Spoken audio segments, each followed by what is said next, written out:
Hello, welcome to the Context Needed podcast. My name's Kyle. I'm joined with Step Bro. What are you doing, Step Bro? The trash man, that is Ryan. How you doing? I'm here.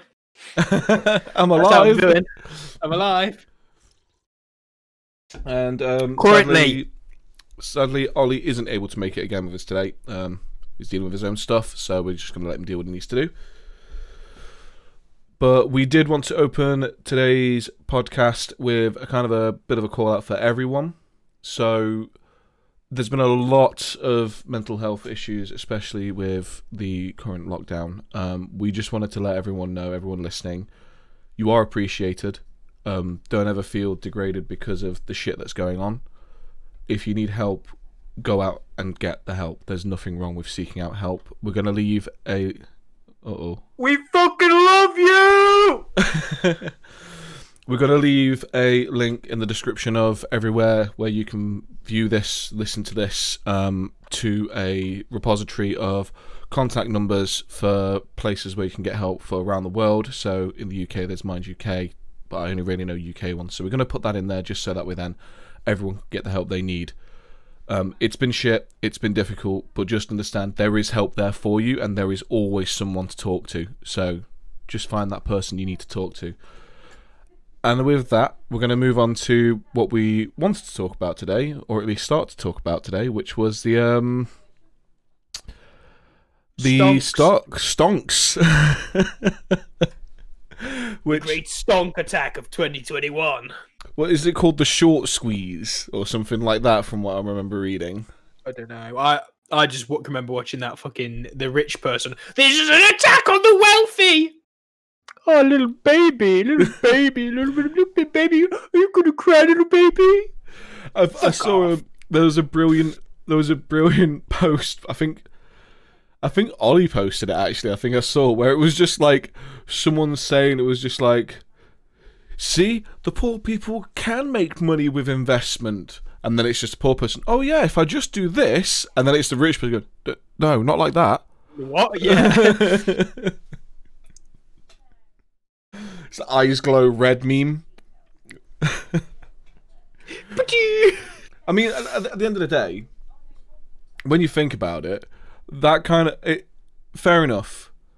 Everything, obviously, we aren't stockbrokers. We don't follow the stock market. We have very limited knowledge on the way it all works. But when I was looking at it and the way they was doing this like short selling or whatever it was called, these hedge funders were doing, it's like, okay, yes, it's legal, and it's bullshit how it's legal because they pretty much potentially are manipulating the stock market and waiting for it to crash in order to make cash. That's why I'm so glad everyone just went, so how about those GameStop stocks right now? I think my favourite one is the first meme that kind of like made me aware of it. It was a picture of Big Bird in like a CEO meeting, like with a bunch of like businessmen, and it's just like GameStop currently at like the top of the stock market with all other big businesses like Sony Entertainment, all these other big ones, just kind of there like, what the fuck am I doing here?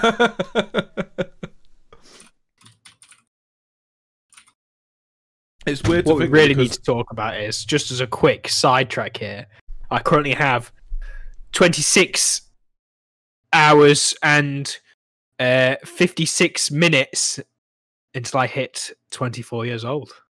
Getting fucking old. Fucking old man over here. It's that Vine of the little girl. It's like, I'm a grandmother. It is.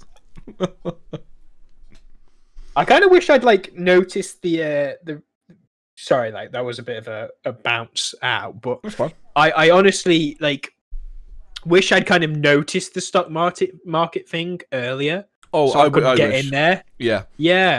I think the scary thing though is just the total like legal bullshit that's going on, where they've just completely like stopped normal people being able to trade on there, except for the hedge funds. And it's like, if something doesn't happen about this, about this, goddamn riots.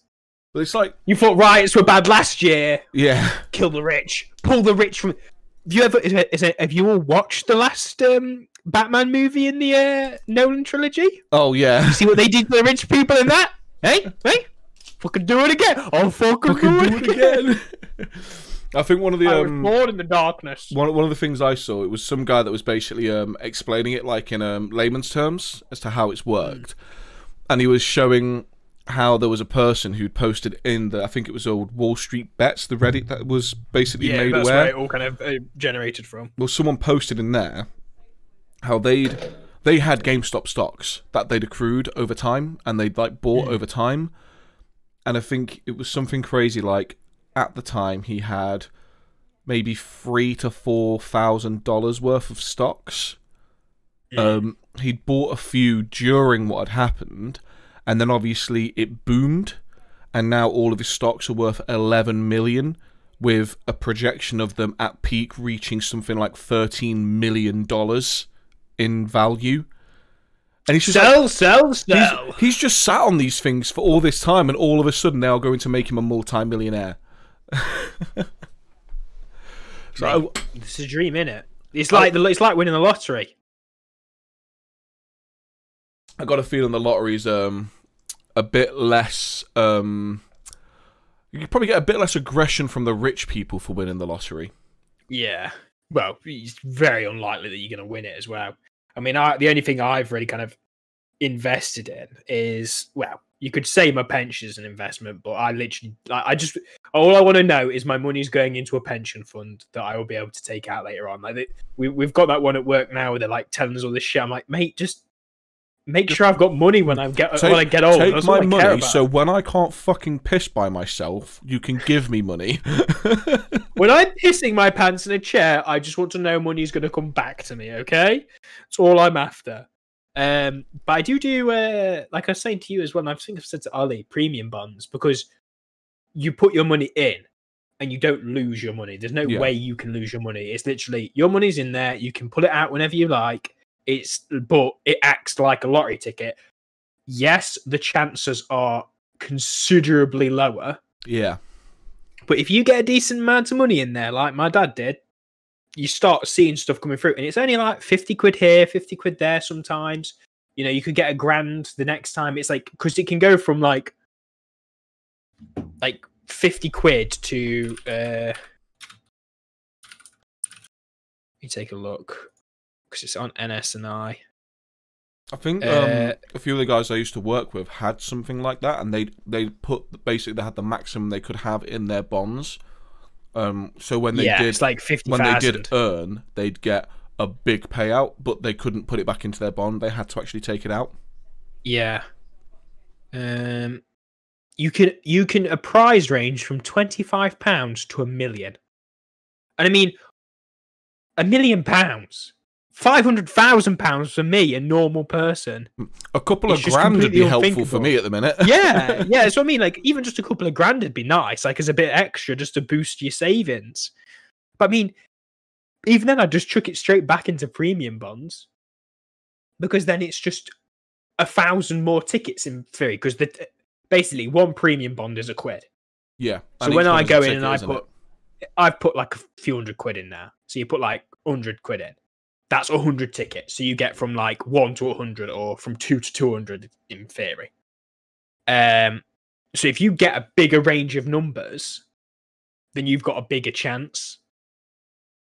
How many people is it That's between? basically how it works. What's that?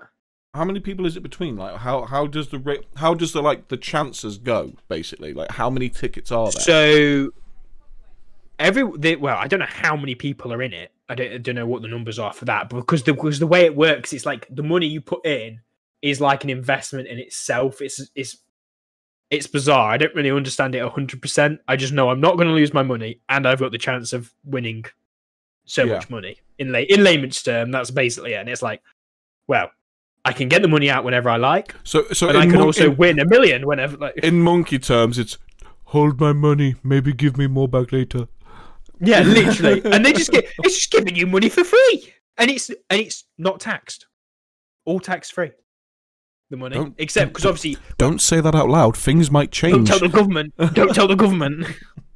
But yeah, it's like fucking ridiculous, isn't it? It's just like you chuck your money in, they just keep it like a bank for you, and you've got a chance of winning a couple, like a mil, like half a million. Have you actually won anything from it yet?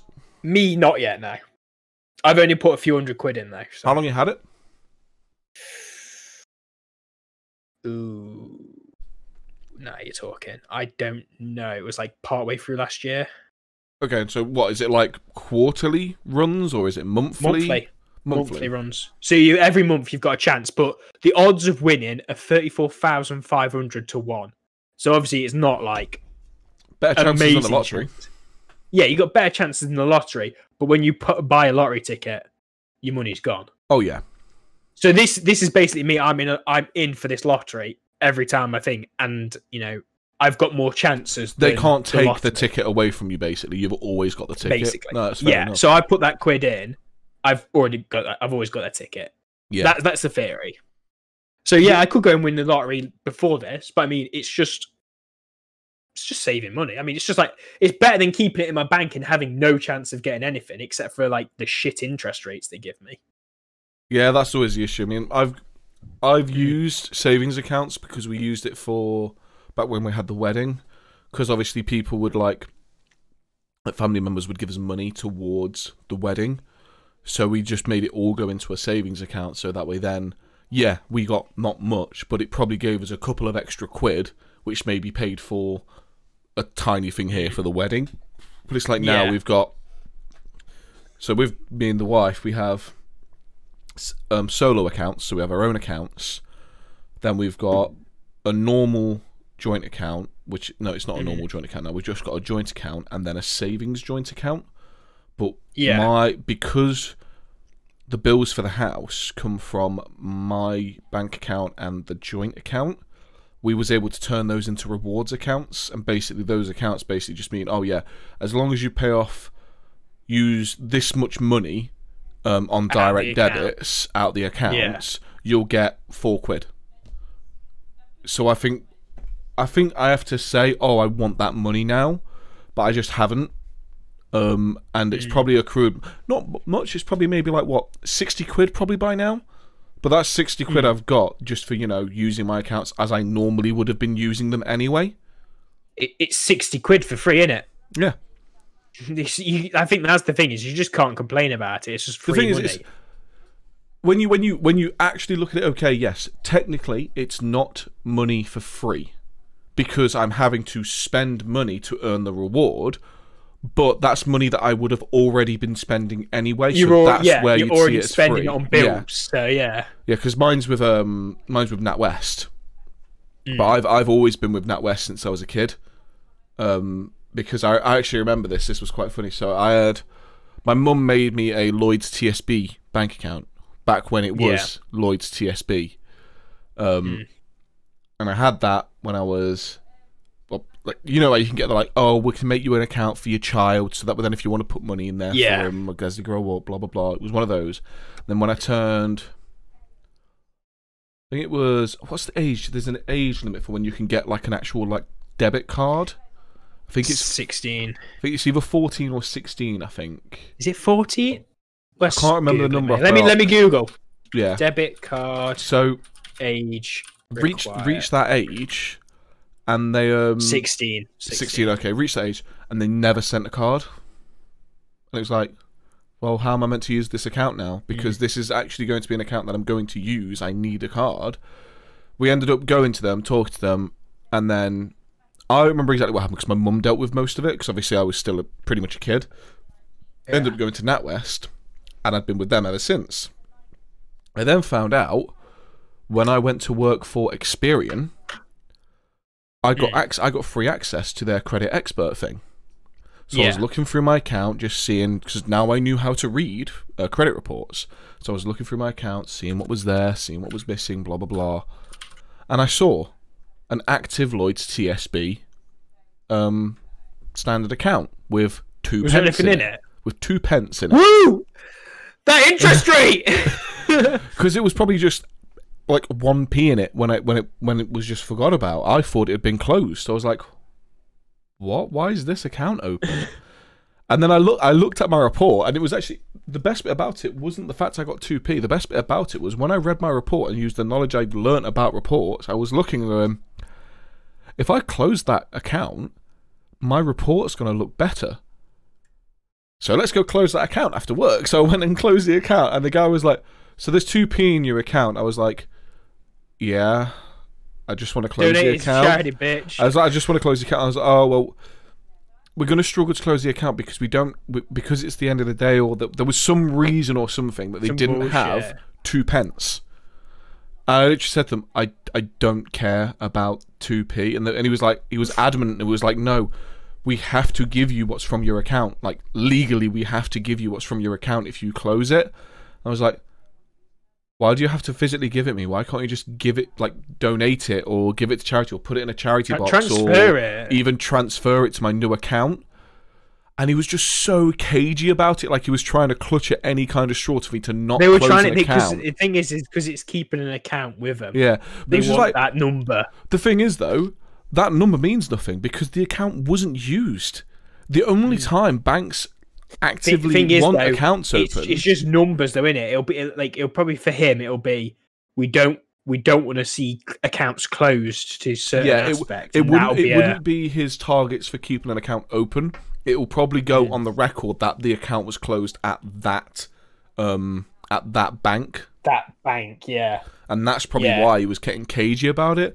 But I must have been talking to the guy for like 30 minutes to like get the thing closed. So just stop fucking about and close the account, bro. It's 2p. Don't know what happened. It got to the point where the guy gave me 2p of his own money. So he could basically say, "I've handed you what's from your account." Yeah. And then he was just going to take 2p from the bank, I think, like the next day or something. Yeah. She's like, are you taking the fucking piss? I will...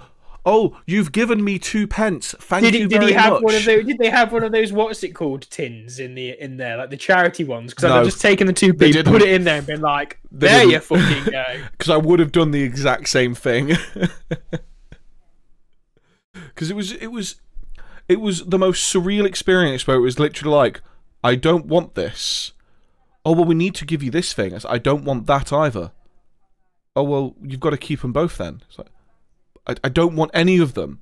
It's like, what do you want me to do here? Yeah. I don't know whether my kids' account, because I got, like, obviously my parents made me a kids' account when I was really young. It had like a couple £100 in there. I don't know whether that was originally with, because my mum and dad were with Abbey National. Are they still around? Jesus, I haven't heard that name in a while. I think they got bought out. Are they gone? I think they got bought out. Yeah, Santander now. Santander, yeah. They used to be Abbey National. Jesus Christ. That's a flash from the past. That is Santander before it was after like they left it. Fucking hell, that's just like. The fact that I remembered Abbey National. Yeah. I haven't heard that in a long time. I think one of the funniest... Oh, sorry, you go on, sorry. Yeah, so like we were originally with Santander, and my mum was just like... They were shit, really. Like, they weren't a very good bank to be with. They're for more like businesses, self-employed people in the upper class, especially people. Now there's Santander. Yeah, they're definitely like, "Oh, we don't like peasants in here" kind of scenario. Because Becky banks with them, but that's because she's got a small business account with them because of her work. Becky is she is up there with the top in wealth. She's with the elite of the elite, my friend. She is one of the poor billionaires being robbed of money. So that's why she was crying last night. She was worried about her hedge fund.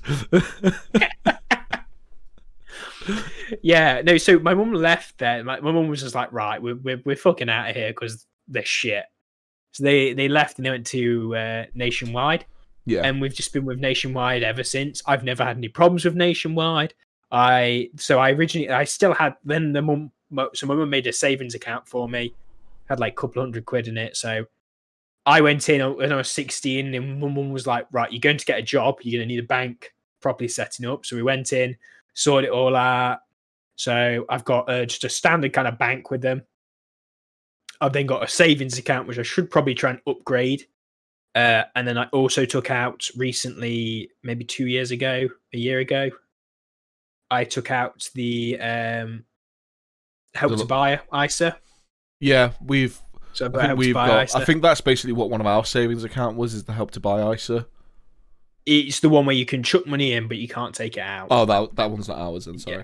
You'll have just had a normal ISA probably. Yeah. Because they're basically the same, but with this one, they then give you like an extra, like, I can't remember what it was. They give you like a stupid amount of cash. Like, if you get up to a certain, like, depending on how much you've saved, when you then take all the money out and buy a place, they'll give you like a lump sum. Yeah. To help with the costs.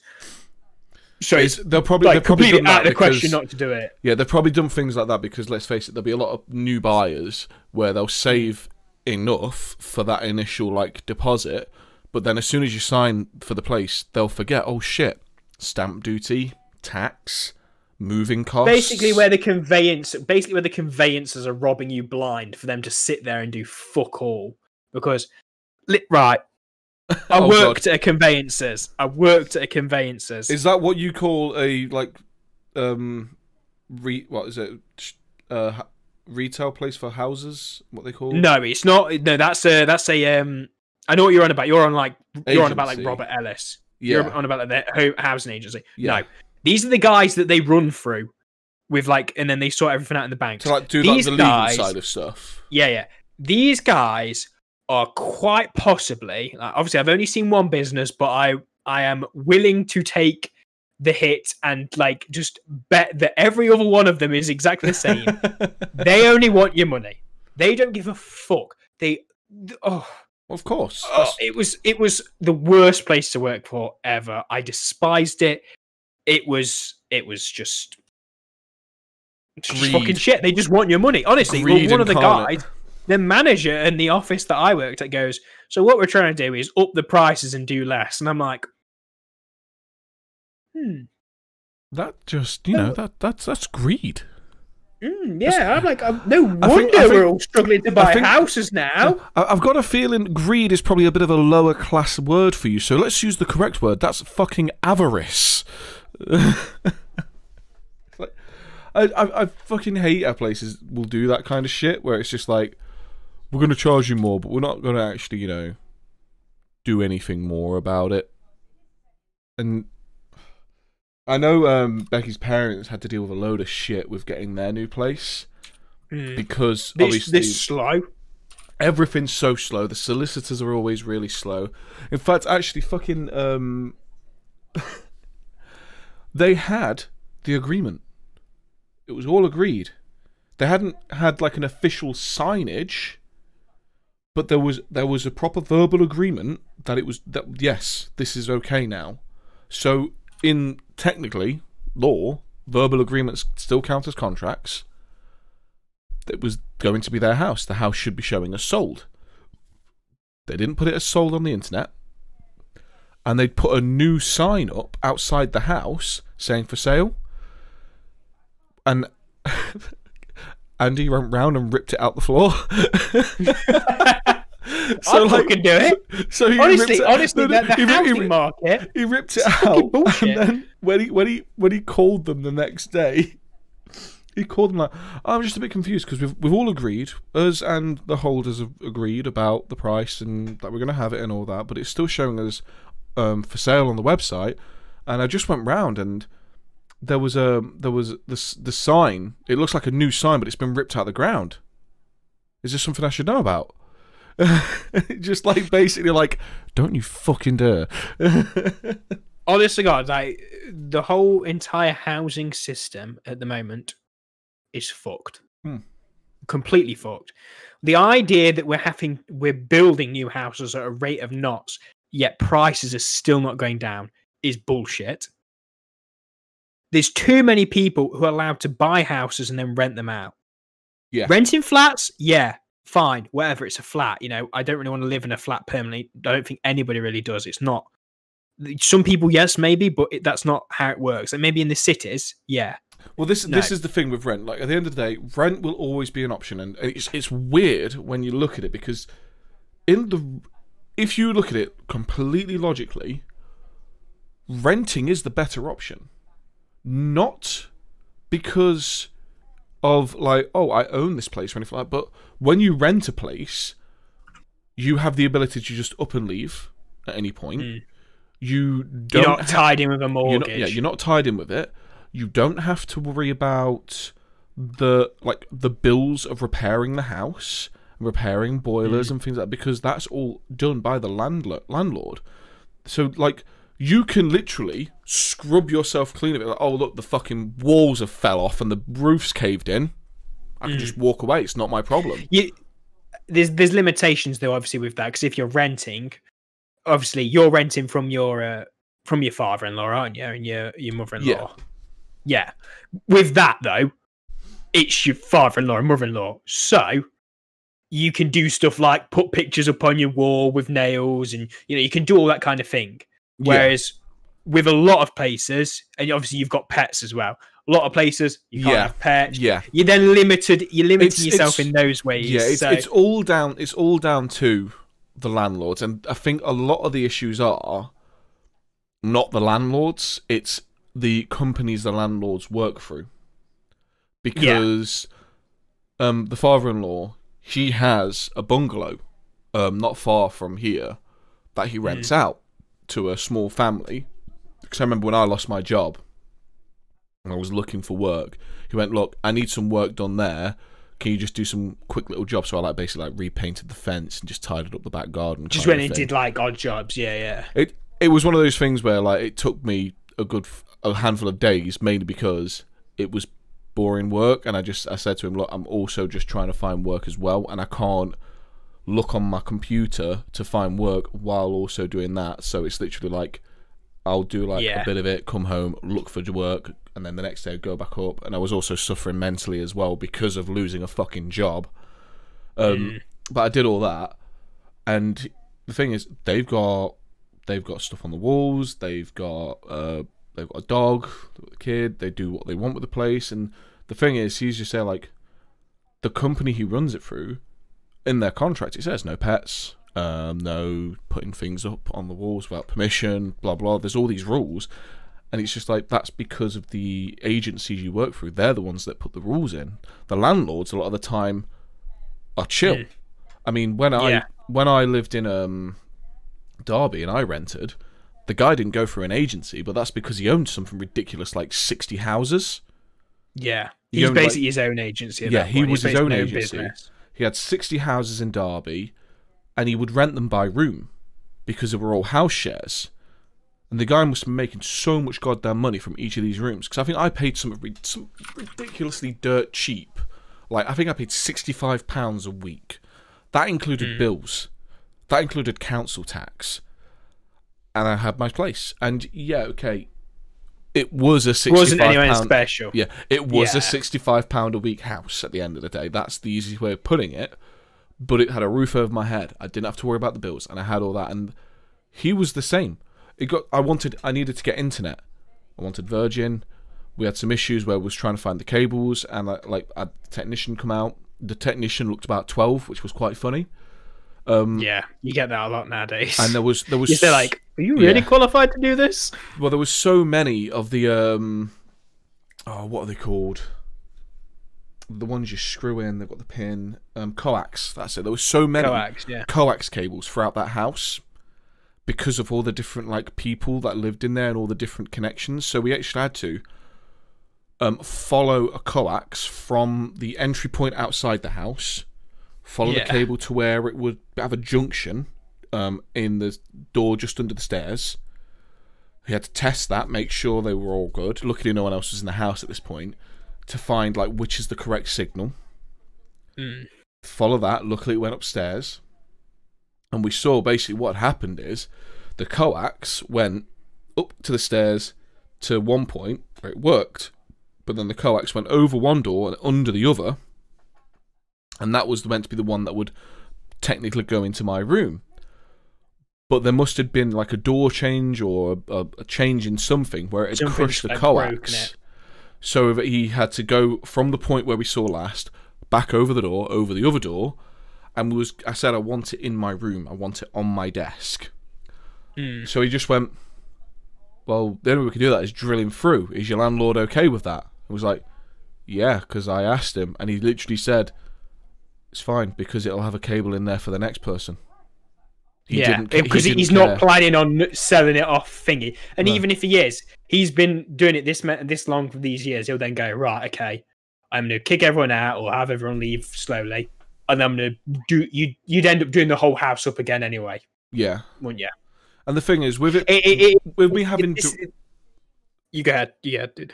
I think the helpful thing was, with having direct contact with him, not dealing with an agency or anything like that, there were points where it was just stupid stuff like... I think I've talked about it previously before, where McDonald's, with it being a franchise at times, they would delay your payday, saying there was a clerical error, which was bullshit. It was all down to, and we figured it out, it was down to, we're coming up to literally 2 more days away from payday, is the interest day, in which banks would pay the interest. So they were it was obviously delaying it because you wanted that extra interest from those wages. Yeah. And we figured it out straight away, but there was nothing we could do because there was no proof. Yeah. You can't look at his bank and say that, can you? So there were days where it's just like, I literally can't pay my rent. He was like, that's fine, just get it to me when you can. But there were times where like you'd be so busy with work, I'd literally forget to pay the rent. I used to pay it in two week bulk, because I used to get paid every 2 weeks, and I'd have the money ready to go because we used to have a Dropbox literally a street over, and I'd just be too busy. So I'd message him after the 2 weeks like, look, I'm really sorry, I missed my last 2 weeks rent. I've got this 2 weeks just gone, the next 2 weeks going in it now, kind of thing. And he was just always really, like, calm about it because he had so many others to deal with. So it was just like, it is the agencies that are the problem. Unless you're like... Unless you are living off this, like, and you're not getting anything else come in. Yeah. I can understand. But right. I'm going to say this now. People who say... Like, there's some people, and in certain opinion... Like, there's a certain factor of people who work as landlords, and like most of them don't work as landlords, but then they do the big claim of, oh, what do you do for work? Oh, I'm a landlord. Okay, so what do you actually do? Yeah, so you bought a house, you put it up for rent at some probably ridiculous price, and you basically do fuck all. It's like the thing. I think it's busy. It's not a job. It's not. It's busy for them to get it set up to rent. Yeah. Because there's a lot of rules and stipulations that they have to follow to rent a place. They have to follow these rules. That's it. That's the amount of busy work. It's there and it's done. And you like here and there you'll get problems. But if you've properly and the ones who sit there and complain about, oh, you know, we're constantly fixing boilers because the tenants are breaking up. No, it's because you've bought a cheap, shitty boiler, bro. You bought the junkyard special. That was a junkyard special when it was put in there the first time. Basically, there's literally it. And then they sit there and they're like, oh, it's like that lad who we recently worked with. Oh, yes. There's no reason for him to be working where we were working. He didn't need the extra pay. He was already getting the amount. They have like six houses or something? Houses. In one of those, he was renting out for about 800, 900 quid. It's like, fuck off. You don't need to fucking work in here. Somebody else could be doing this job right now, which you're not doing very well. And they could actually be earning a living to support a family. I think it's the most annoying thing about rent. Obviously, I haven't rented properly for a while, because obviously with this being family-owned, it's obviously a much, much, much cut rate. So I can't speak for other people, like, say, our friend Musgrave, who rents, kind of thing. But the issue from what I've seen is places are being rented out at just astronomical prices. And, like, it gets crazier the further south you get. Like, I remember when I did work down south in Butlins, there was about Don't say the price. Well, there was about 3 or 4 of them that were looking to move out of the Butlins digs to a rented place because they were sick of dealing with the other people and the redcoats, and the place wasn't very nice. and they were looking at these places, and it was just like £1,000 rent for basically what looked like a fucking bed sit. It was like I'm looking at these pictures, and I'm there like, my £60 a week rent in Derby looked better than this house, and that house wasn't the nicest. It was livable, and that's like that's the compliment you give it. It was livable, and they look worse. I don't think I'll ever. The only way I'm going to move into a rented place is if I'm moving in with somebody that I want to move in with. Yeah. And like I've said to you, and I've said to I say to all my friends, I say like, look, I'm ready to move out. I'm ready to leave, like get away from my family. It's not like I don't hate living you want with your my privacy family. when you masturbate. I want my around own the house, really. I want to be able to walk around the house naked. I want my own space. I just need more space for the stuff I do. But that's not the you end need of the more world. Space to whip around your dong, basically. Basically, I mean, but no, it's like I said, like I brewed the cider in I tried to brew cider and mead. I can't do that. I ain't got the space. I thought you were going to say I can't do that. Shit. I learned that very quickly. Well, yes. No, it wasn't very quick because I had to wait a few months for it to. And then I tried tasting it, and it tastes like piss and lighter fluid. But why are you drinking piss and lighter fluid? It's just a kink, alright? Don't kink shame me.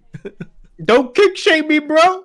But it's like I've not been able to do that again because Mum was like, "Look, we just don't have the space for it." And it's like, yes, fair enough. It smells. That's my main well. reason. It does smell as well. It wasn't too bad. Like the mead, when I had to dump that because it was just undrinkable, that stunk. Yeah. My bathroom, I had to open the windows, air fresheners. It was. Why did you dump it in the house? Just take it to the outside drain, you fucking moron. Because it was up in my room. Like I don't know why it was up in my. I'd moved it up to my room, for like the last few days, and I was like, I'm not carrying this fucking like couple of gallon. It's not that bad. Mine was a 3-gallon barrel. I had a 3-gallon barrel that I was moving around. Obviously, I then distilled it into bottles. You've got monkey strength, bro. Don't at me. But You're Donkey Kong. I'm Diddy Kong. All right. when I dumped mine, because obviously it was okay day one, and it was like bad week one. Like it went bad very quickly because I just didn't prepare it well at all. So I had to dump all mine. It was like, this stinks. I'm not dumping this in the house. It is not happening.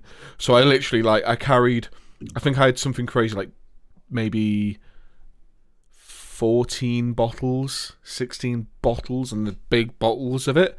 Just carried them all out to the outside drain and just sat there, draining it all into the outside drain. The neighbour comes past like, you alright? And I was like, yeah, it went bad, pretty quickly. And they were like, oh, that's a shame, because it was alright the first day, because a few of the neighbours tasted it, but it was just like, this has to go. It smells really bad. It's not. Tastes really really bad. It.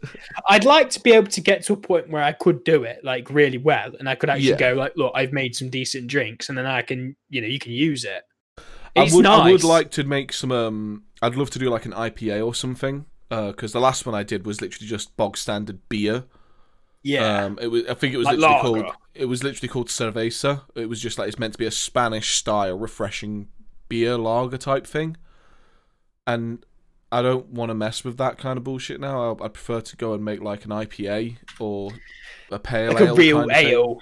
Yeah, I do prefer real ales, but I must admit I've recently gained a taste for Asahi and stuff. I've got a real good taste for Asahi. I like that. It's a nice lager. I prefer Sapporo personally. I need to try Sapporo. Sapporo is where sells it? Does Asda sell it?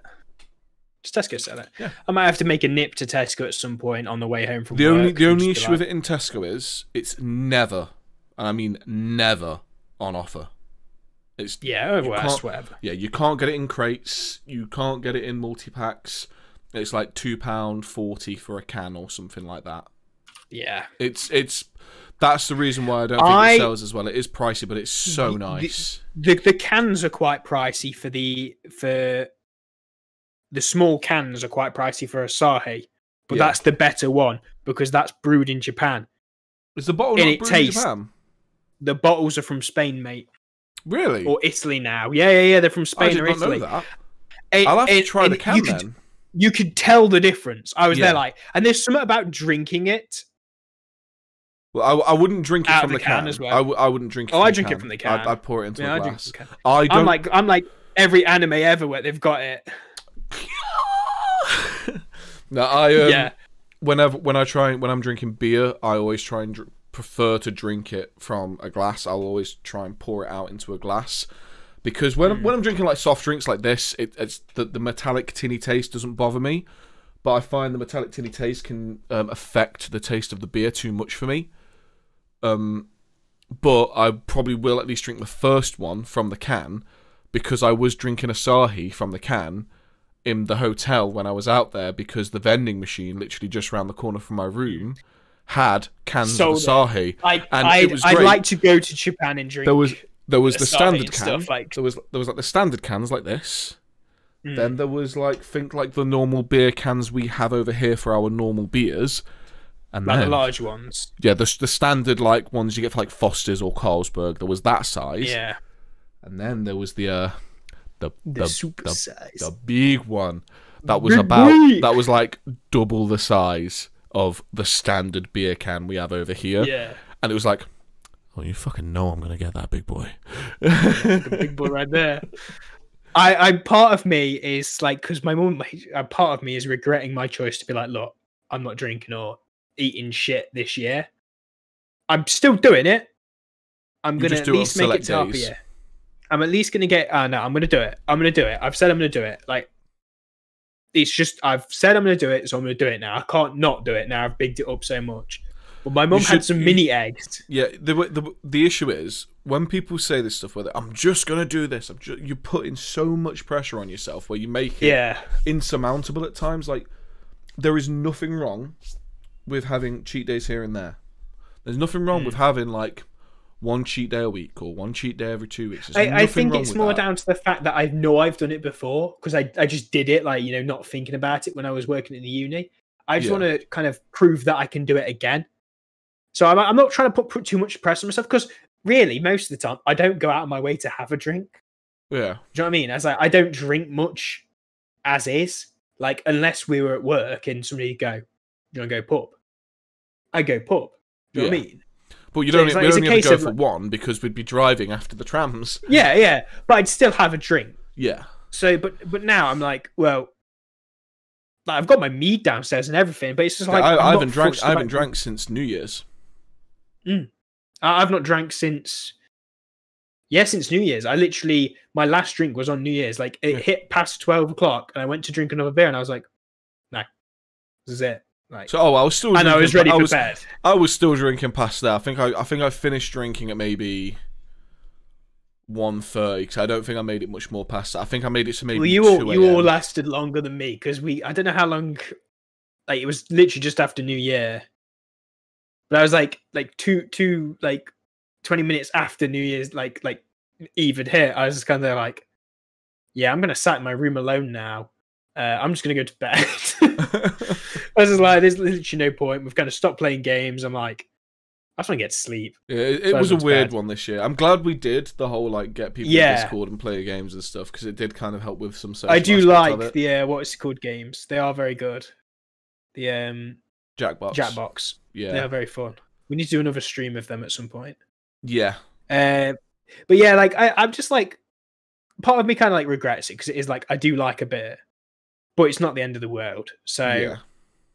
I just can't wait to be able to like go. Well, I mean, at the moment, it's not like we can actually go and do fuck all at the moment. And No, it's that's like, the issue. So I really whatever. want to get like a few guys around to play like Cards Against Humanity and shit, because there you can play it online, but I just much more prefer. It's not the same. I prefer. It's it really in not the person. same. Because I mean, like back when we was friends with that group that all of a sudden decided to just up and fucking ignore us, we used to play Cards Against loads. Whenever we'd go around each other's house, we'd take Cards Against and we'd play it. And we used to have this rule where basically then that you all end up taking the piss out of each other while you're playing it.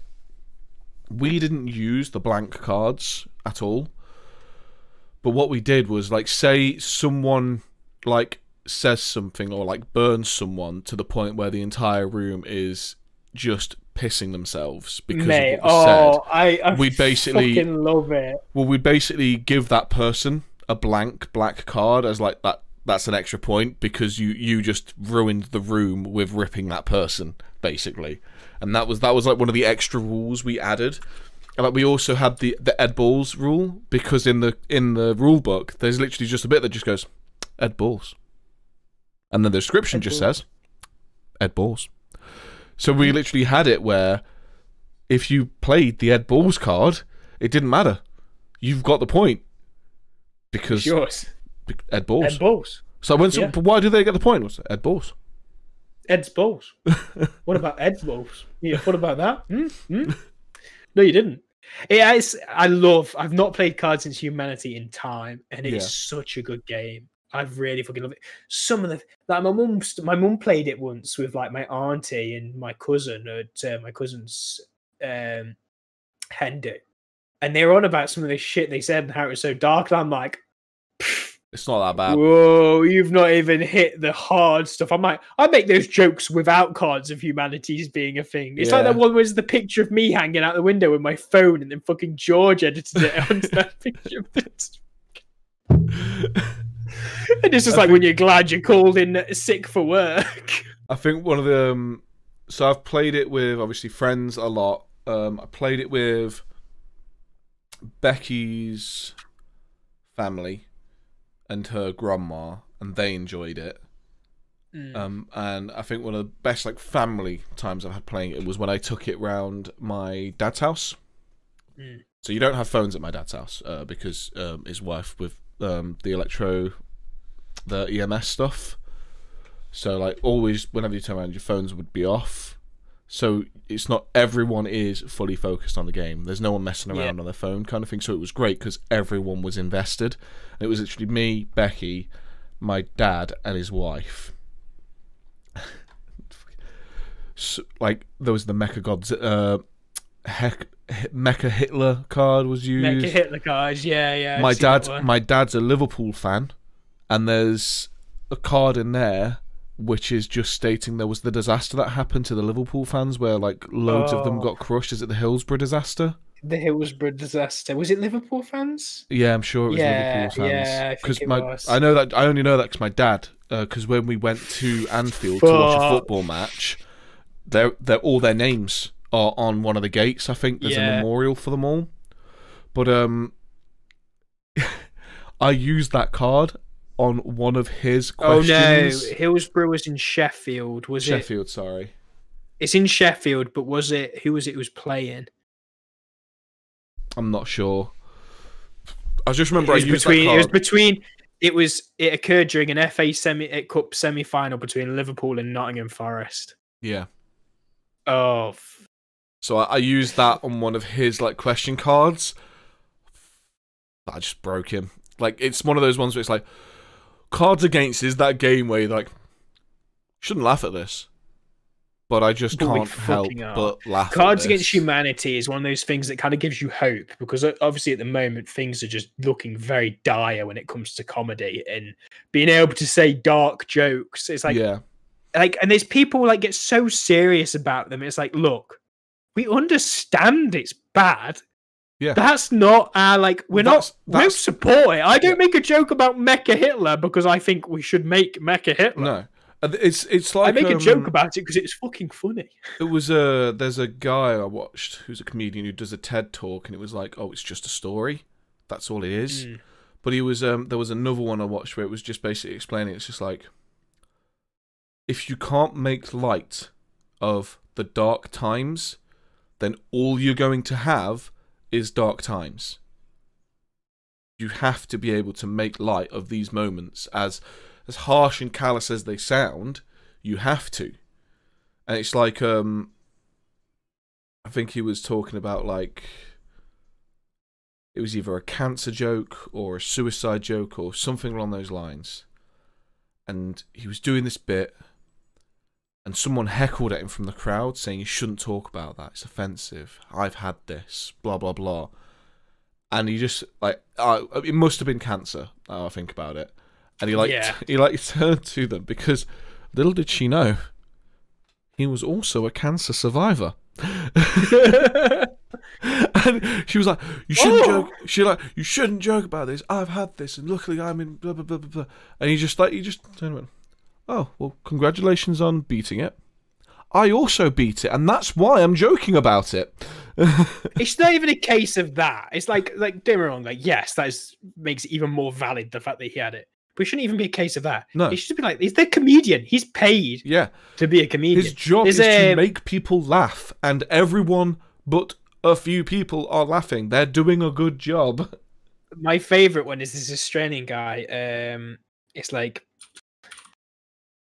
Jim Jeffries. No, it's not Jim Jeffries. I like Jim Jeffries. He's a bit annoying. He's a bit annoying at times of some of his comedy, but I do enjoy some of his comedy.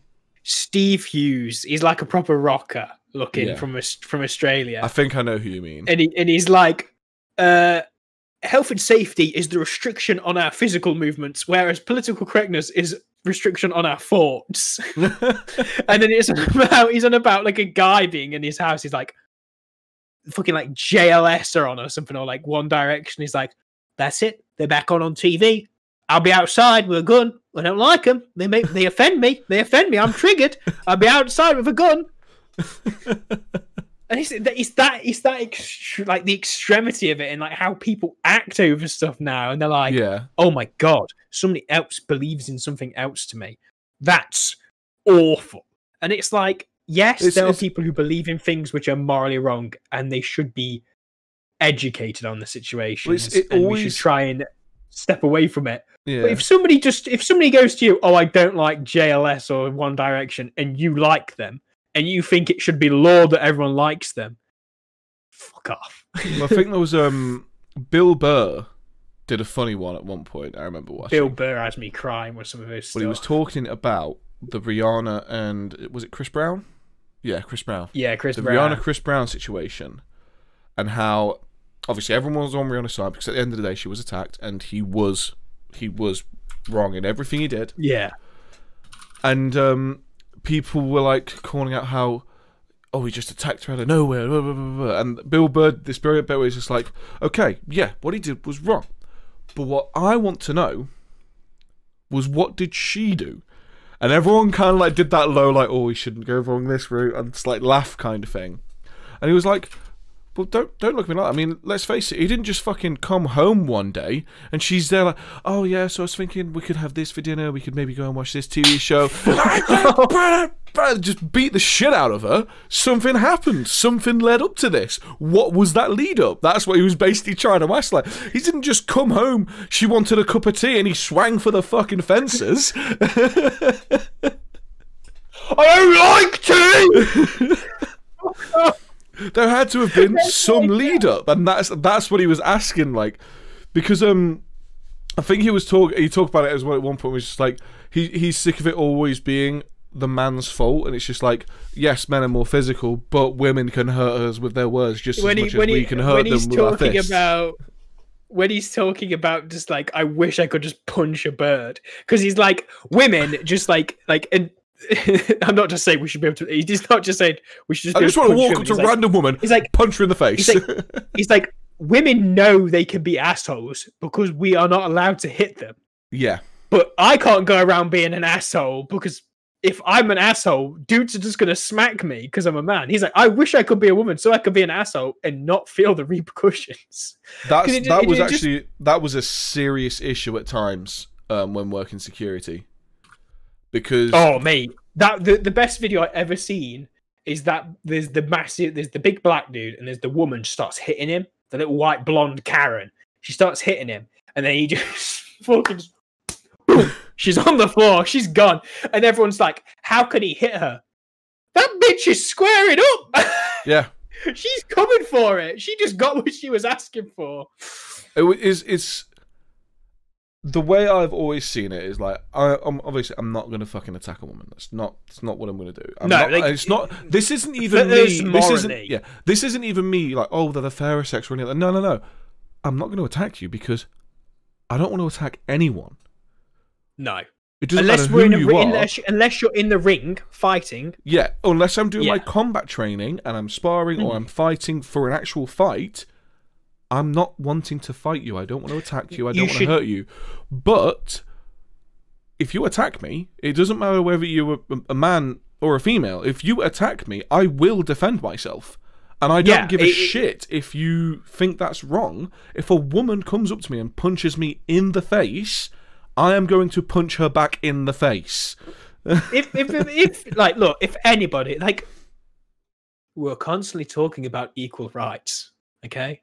If a disabled person in a wheelchair comes up to me and punches me and starts trying to attack me, I will fucking kick a fucker. I'll kick a fucker out the seat. Like, if you're going to attack me, equal rights, okay? I'm gonna fucking kick the shit out of you. If somebody attacks me, I will fight back. I will defend myself, or I'll try and get out of the situation. Yeah. And it's the thing. It's the thing that's annoying because it was all the way I've seen it is this whole scenario of you don't hit women is been brought on because of obviously there was a lot of domestic abuse years ago, like decades ago, and it's more and more and more towards that point where I think that all came from. And then as the years have gone on, it's just become this you don't hit women no matter what kind of thing. But I've literally even seen in a fucking nightclub when I worked it where a woman was abusing that cultural law, that cultural obligation of a dude not defending himself and literally full on laying into a guy. And the issue is he couldn't fight back because there was literally other guys just watching the situation, pretty much just waiting for him to try something, because then they would get involved. The bigger man. Yeah, that was pretty much what they were waiting for. It's like, but that's the thing where the don't hit a woman isn't saying don't defend yourself. It's saying don't attack a woman. Don't go out your way to attack a woman for no reason. Fuck the don't hit a woman. Don't hit anyone. Don't attack anyone. Simple. You should only have or only fight in any way, really, in self-defense. Yes. And the thing is, unless you're employed to do that and you're a soldier. I mean, if you weren't doing that and you're a soldier, you'd be a pretty shit soldier. if you're a policeman, if you do fighting for a living, that fair enough. Although obviously all those things, when you're doing it in those ways where you train for it, all that, it's different. But just in general life, you just don't fucking attack someone. But it's just like, don't be a dick. The thing is, when people say like, "Oh, it's defense," defense is different from fighting. If someone attacks you and you fight back in defense, you aren't fighting them. You are defending yourself to leave the situation. And there's so many people that get that mixed up, where someone will attack them, and then they will then go off the rails and heavily injure that person. And at that point, it's not his fault for attacking you. It's your fault for damaging him because you went too.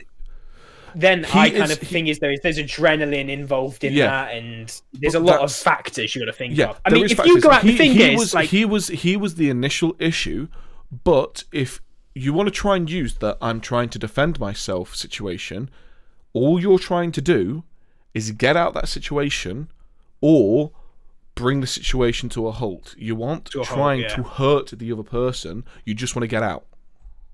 Thing is, it's karma. If you attack somebody and they overwhelm you, you had it coming. Because like we say, you shouldn't be going looking for fights in the first place. You shouldn't be trying to do that. There's the way I've seen it in defense. There's a few ways. If someone's coming at you talking shit, just the only reason why people talk shit back is because of pride. They want those man points. Fuck it. Let them have the man points. It's like when I was squaring up with a little scrote on the track. Yeah. But it's just like, okay. I'm a big man, I carry guns, I carry... But it's like, I think it was, again, Hard to Hurt. He did a brilliant thing on it where he was talking about the fight or flight response. And how it's I was ready to die that day. I know the shit day at work. I'd have let that kid stab me. I'd have pulled the knife out and slit his throat. I'd already got adrenaline going through me. I was like, "Did you fucking do it, boy? Did you fucking do it?"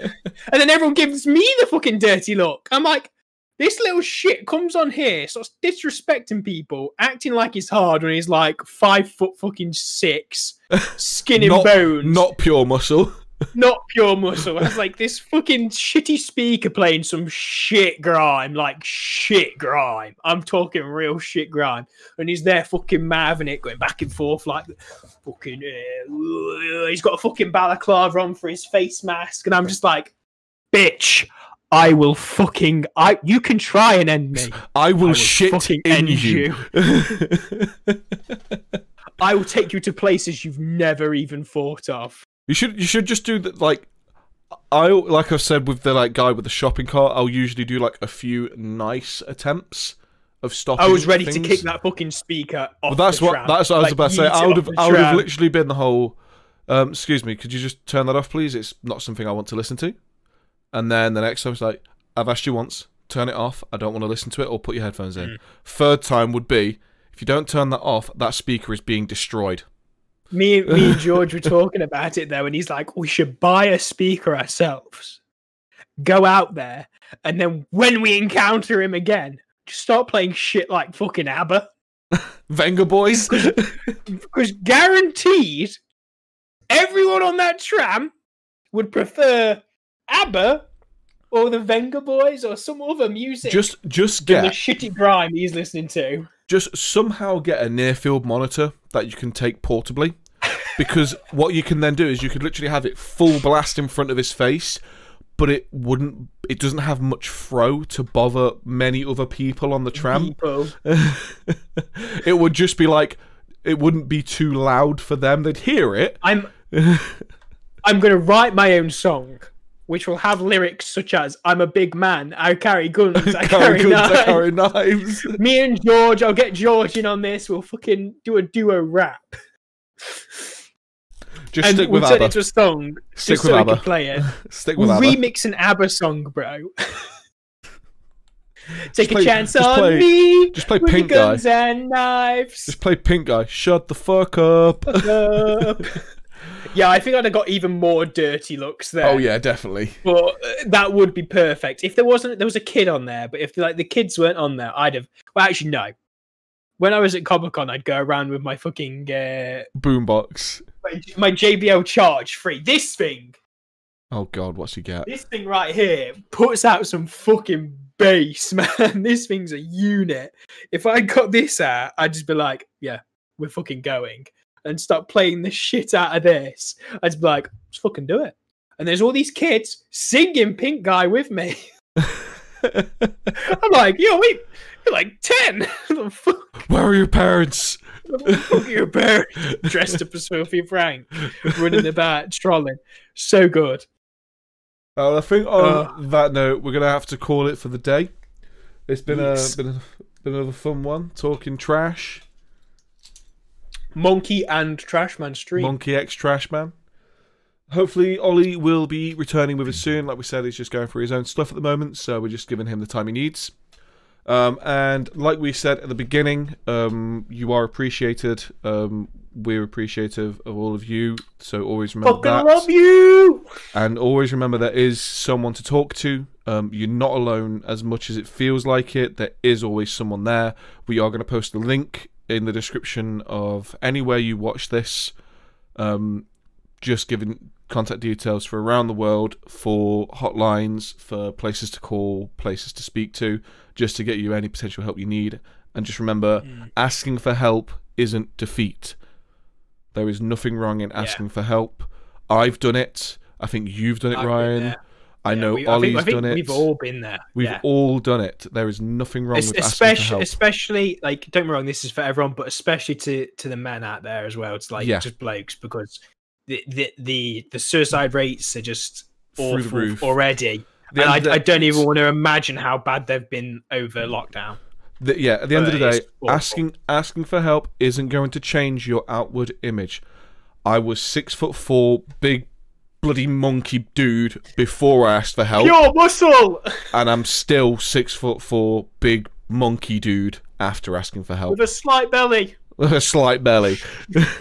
So that's just married life though, lads. So yeah, never McDonald's Monday. McDonald's Monday.